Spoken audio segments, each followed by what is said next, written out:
Cash flow from investing activities. सबसे पहले हम उसे 2 पार्ट्स में डिवाइड करेंगे। The one is received, the second one is paid. सबसे पहले हम ये देखते हैं कि कैश फ्लो से हमें इन्वेस्टिंग एक्टिविटीज़ से कितना पैसा आया है, वो सारी चीज़ें हम प्लस करेंगे। पैसा आया इन द सेंस, जैसे कि अगर कोई प्रॉपर्टी, प्लांट एंड इक्विपमेंट अगर हमने सेल किया है, अगर हम सेल करेंगे तो हमें पैसा मिलेगा। सपोज़ हमने फर्नीचर बेचा, बिल्डिंग बेची, मशीन बेची, उस सब से पैसा आएगा, वो हम इन्वेस्टिंग एक्टिविटी में प्लस करेंगे। सेकेंड, सेल ऑन इन्वेस्टमेंट, हमने कोई इन्वेस्टमेंट ही बेच दिया, हमने कोई इन्वेस्टमेंट करके रखी थी इन फ्यूचर के लिए, हमें आज ज़रूरत थी, हमने उसे बेच दी, हमें उससे कैश मिला, तो हम उसको कैश को यहाँ पे प्लस कर देंगे इन्वेस्टिंग एक्टिविटीज़ में।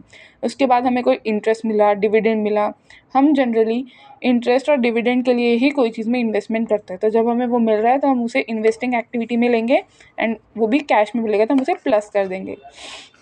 देन सेकेंड सेक्शन में आते हैं जहाँ पे हमारा पेड है, जिसको हम इन्वेस्टिंग एक्टिविटीज़ से माइनस करते हैं। जैसे कि हमने अगर कोई चीज़ परचेस की है, कोई चीज़ यानी फर्नीचर, मशीन, ये सारी चीज़ें अगर हम परचेस कर रहे हैं तो हम उसे माइनस कर देंगे, क्योंकि जब परचेस करेंगे तब पैसा आउटफ्लो होगा। सेम अगर हमने कोई इन्वेस्टमेंट परचेस की है तो फिर से वो परचेस की है, कैश गया है, तो हमारा पेड में वो माइनस हो जाएगा।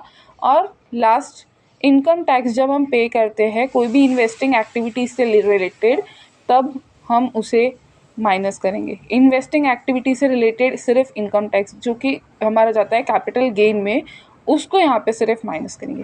Thank you.